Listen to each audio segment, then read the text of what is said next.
O Cortiço, de Aloysio Azevedo. Estamos no capítulo 3. Esse é o terceiro vídeo sobre este capítulo. A gente terminou com a descrição do vendedor de sardinhas, né? A primeira que se pôs a lavar foi a Leandra, por alcunha a Machona. Portuguesa feroz, berradora, pulsos cabeludos e grossos, anca de animal do campo. Anca quer dizer o quadril, né? Tinha duas filhas, uma casada e separada do marido, Ana das Dores, a quem só chamavam a das Dores, e outra donzela ainda, a Neném, e mais um filho, o Agostinho, menino levado dos diabos, que gritava tanto ou melhor que a mãe. A das Dores morava em sua casinha à parte, mas toda a família habitava no cortiço. Ninguém ali sabia ao certo se a Machona era viúva ou desquitada. Os filhos não se pareciam uns com os outros. A das Dores, sim, afirmavam que fora casada e que largara o marido para meter-se com um homem do comércio, e que este, retirando-se para a terra e não querendo soltá-la ao desamparo, deixara o sócio em seu lugar. Teria 25 anos.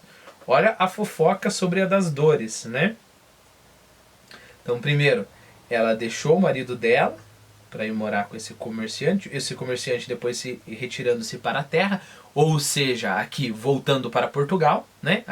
Lembre-se que o chefe do João Romão foi isso que ele fez, né? Veio para cá, fez fortuna, voltou para Portugal, né? Porque Brasil, segundo o chefe do João Romão e para o Miranda também, é o lugar para português cavalgar, fazer a fortuna aqui, né? E aí talvez voltar para a terra. Então esse amante dela voltou para Portugal e deixou ela com um sócio, né? Passou a mulher. Então você vai e fica com a minha mulher. Teria 25 anos. Neném, ou seja, a filha mais nova da Leandra, a Machona, espigada, franzina e forte. Franzina é que tem o talho fino. Espigado é uma palavra que eu acho bem interessante, né? Eu coloquei ali que formou espiga, não é o nosso caso, que lembra espiga, reto, direito, esticado. Já é mais o nosso caso, mas eu ainda acho que fica melhor, né? Reto, direito, esticado. Ficou ali mudo, espigado, tentando ver o mais longe possível. E aí, derivação por analogia, bem alto e magro. Bem alto e magro, isso que é espigado. Eu prefiro a palavra espingolado. Espingolado. Por quê? Por que eu prefiro a palavra espingolado? Eu não tirei do nada, assim, né? Eu acho que no Machado de Assis, por exemplo, eu li espingolado. Porque espigado pode ser muita coisa, né? Então pode ser isso que eu falei, pode ser coisa da espiga, que lembra espiga, pode ser também enganado, logrado, pode ser cabelo com ponta dupla, essa eu não sabia, pode ser também. Então essa palavra já tem várias acepções, né? Espingolado, eu sei lá, eu tenho essa noção, essa ideia, assim, a própria palavra, né? A pessoa um pouco sem jeito, bem alto, magro, tipo o Sheldon do Big Bang Theory. Então eu gosto de usar espingolado, mas é claro, mesma coisa, né? Então, o que ela é? Ela é espigada, franzina e forte, né? Embora ela seja bem magra, de talho fino, ela é forte. Com uma proazinha de orgulho de sua virgindade, escapando como enguia por entre os dedos dos rapazes que a queriam sem ser para casar. Engomava bem e sabia fazer roupa branca de homem com perfeição. Por que só roupa branca, né? Por que não roupa amarela, por exemplo? Não, porque roupa branca aqui é roupa de baixo, né? Lembre-se que hoje em dia, pelo menos na grande maioria, pelo menos para mim, por exemplo, roupa branca é só cueca, né? Mas tem mais, né? Você tem aquele tipo de regata que os homens usavam, e alguns ainda usam, né, quando estão usando roupa social, ceroulas, né, que é aquela calça bem apertada. Então ela sabia fazer roupas brancas muito bem. Então vamos tentar lembrar por causa do número de personagens, né? Isso é bem importante. Eu lembro lendo, por exemplo, Tolstói, que é esse, deixa eu ver se aparece aqui, esse livrinho aqui, ó, Guerra e Paz. É bem desafiador pelo número de personagens que você tem, e nomes russos, por exemplo. Mas esse esforço tem que ser feito. Você tem que, por mais que seja um personagem secundário, você tem que saber quem que é esse personagem. Para nos ajudar nesse grande desafio, você vai ver que a gente vai ter muitos personagens, né? Eu fiz uma lista no Quizlet sobre os personagens do Cortiço. Isso vai ser importante depois, porque se um personagem apareceu, um personagem secundário apareceu lá atrás, a gente tem que retomar o que aconteceu com esse personagem para as coisas fazerem sentido. É claro, o autor, quando escreveu o livro, ele conhecia muito bem cada um dos personagens, né? Não é para cada vez que o personagem aparece, ele está solto ali na narrativa. Então, se eu esqueci de colocar na descrição, por gentileza, lembre-me, que aí eu coloco na descrição, mas eu acho que talvez pode ser que eu não esqueça. Só para você ter uma ideia, essa lista, eu trabalhei com essa lista só até o capítulo 5. E a lista já está com 36 nomes. É muita coisa, 36 nomes. Para mim, por exemplo, que tem dificuldade para lembrar nomes, é muita coisa. Então, sirva-se da lista se você quiser. Uma outra coisa que eu gosto de fazer é ter o PDF do livro e aí buscar um nome, né? Na verdade é assim que eu faço a lista, né? Buscar um nome e aí você como é que é? De sobra. Tem uma outra expressão para isso.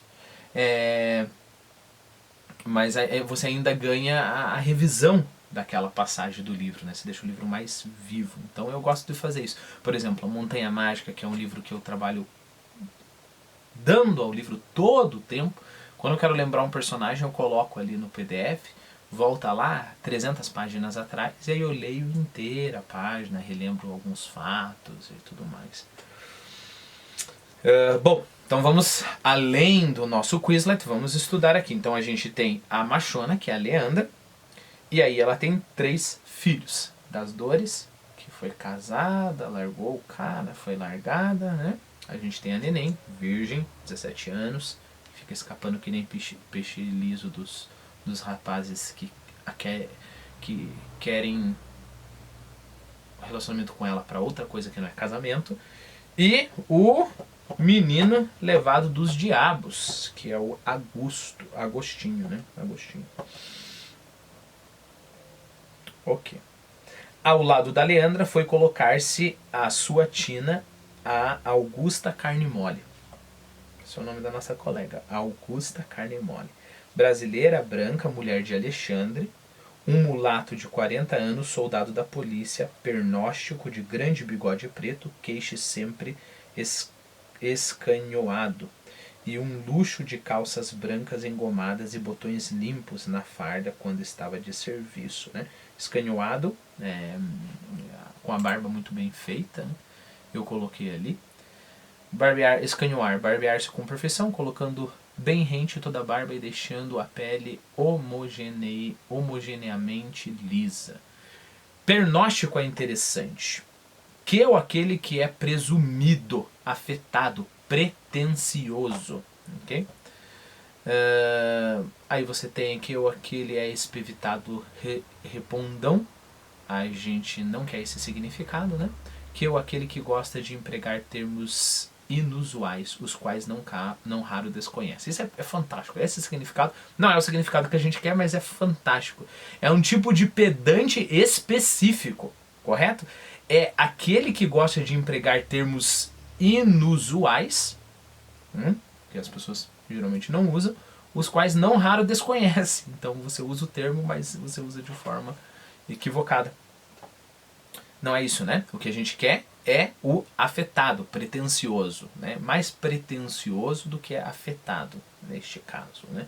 Orgulhoso aqui, mais para isso, né? Então, o Alexandre que é um mulato de 40 anos, soldado da polícia, pernóstico, de grande bigode preto, parecido com o bigode do Aloysio Azevedo, talvez, de grande bigode preto, queixo sempre escanhoado e um luxo de calças brancas engomadas e botões limpos na farda quando estava de serviço. Também tinham filhos, mas ainda pequenos, um dos quais, a Juju, vivia na cidade com a madrinha, que se encarregava dela. Esta madrinha era uma cocote de 30 mil réis para cima. Leonie, com sobrado na cidade, procedência francesa. Então vamos supor que você viaje para o Rio de Janeiro, lá pro final do século XIX, e você quer, digamos assim, ter alguns divertimentos da carne, né? E aí você tem, sei lá, você tem duas opções principais. A primeira opção é você contrata, você chega a ser, né, para não ficar ofensivo, pegar muito, uma cocote, né, que aí tem que ser francesa. Por mais que não seja francesa, tem que ser francesa, né? Uma cocote é uma prostituta de luxo. Ou você pode pegar uma polaca, ok? Polaca até pouquíssimo tempo atrás é um termo primeiro pejorativo. Hoje em dia polaca, eu não sei quanto a você, mas as pessoas usam polaco para aquele que para mulher, né, sei lá, bem branca, esse tipo de coisa, né? Mas as polacas eram as prostitutas de baixo nível, né? Inclusive tem um vídeo, eu vou ver se eu acho pra você, senão você... Eu acho que é até daquele Luiz Bueno, Buenas Ideias, Não Vai Cair no Enem, é um canal bem famoso. E aí ele tem um vídeo sobre essas prostitutas, né? Inclusive elas foram tiradas, as polacas, né? Elas eram tiradas a maioria delas eram judias e elas eram enganadas pelos próprios judeus ali, né? E eram tiradas da terra dela, das Polônia e outros lugares talvez, e com proposta de casamento. Quando chegavam aqui não tinha nada, só a prostituição, e elas se prostituíam e eram as prostitutas mais baratas, né? Então, as polacas, ok? Então são essas duas opções se você quer divertimentos da carne, né? Mas essas polacas, assim, não... Novamente, vamos sempre colocar em proporção, né? Hoje em dia a gente está acostumado muito... ou é crueldade suprema ou não é crueldade. Ou é isso ou não é isso, né? Há muitos mais tons de cinza, fazendo referência àquele livro horrível, do que a gente imagina, né? Então não é que essas polacas apanhavam e eram escravas sexuais desse jeito. Ela chegava aqui, não tinha nada para fazer e acabava se prostituindo e ficava na vida, né? Uma situação extremamente cruel, é claro. Mas aí você tem essas polacas, elas se juntando, né? Fazendo associações, ganhando algum tipo de poder. Por exemplo, uma coisa muito cruel que acontecia com as polacas, que não tem nada a ver com o nosso livro, né? Mas comecei a digressão, então vai. Era que elas não poderiam ser enterradas em Campo Santo, porque elas eram prostitutas, né? Então elas fizeram lá uma associação para poder ter um lugar digno para que elas fossem enterradas. Então elas começaram a se ajudar umas às outras, né? Então, e investir na profissão. No começo elas fingiram que era francesa para ganhar mais dinheiro. Então tem tudo isso. Bom, isso não é importante. O importante é que a Leonie é uma cocote, né? Por isso que ela pode cobrar 30, eu estou dizendo 30 mil réis, né? Vamos lá, 30 mil réis. 30 mil réis, você lembra quanto que a Bertoleza tinha que dar para o senhor dela por mês? Por mês, 20 mil réis. Então essa coquete francesa, essa cocote francesa, eu não sei como é que funciona, não dá detalhe aqui, né? Tipo, se é que nem médico, você tem uma reconsulta, ali você paga, ou você paga uma quantia por mês, ou qualquer coisa assim. Mas você tem a impressão que quer dizer, impressão não, certamente é muito, muito dinheiro, né? Eu fiz umas continhas aqui só pra gente ver o quanto de dinheiro que é. Então lembre-se, uma cocote o quê? Em alguns encontros ali, no melhor das hipóteses, talvez em um encontro, ela ganhava mais do que a Bertoleza teria que ganhar pro mês inteiro, né? É claro que uma prostituta de luxo, pelo que a gente vê na literatura, ela não seria uma prostituta que teria lá 2 caras por noite, né? Então tem toda a visita ali, então ela teria menos clientes, mas mesmo assim é muito dinheiro, né? Se ela tivesse que seja 10 clientes, o que é pouquíssimo, eu acho, né? Então já são 300 mil réis. 300 mil réis, lembre-se que um professor de nível superior ganhava 145 mil réis. Lembre-se que um trabalhador braçal ganha lá 30 mil réis, muito bem pago, 50 mil réis. Lembre-se que um supervisor de pedreiro, a gente já vai conhecer um aqui, ganha 70 mil réis, né? Então é bastante coisa. 30 mil réis dá para comprar muita coisa. Pegando aqui como comparação, vamos ver se a gente acha alguns valores. Eu falei que eu tinha algumas anotações, né? Então lembra aquelas refeições, o João Romão pagava 400 réis para se alimentar durante o dia inteiro, né? Então dá para comprar 75 dessas refeições diárias, né? Dá para você pagar 60 aluguéis de tina, né?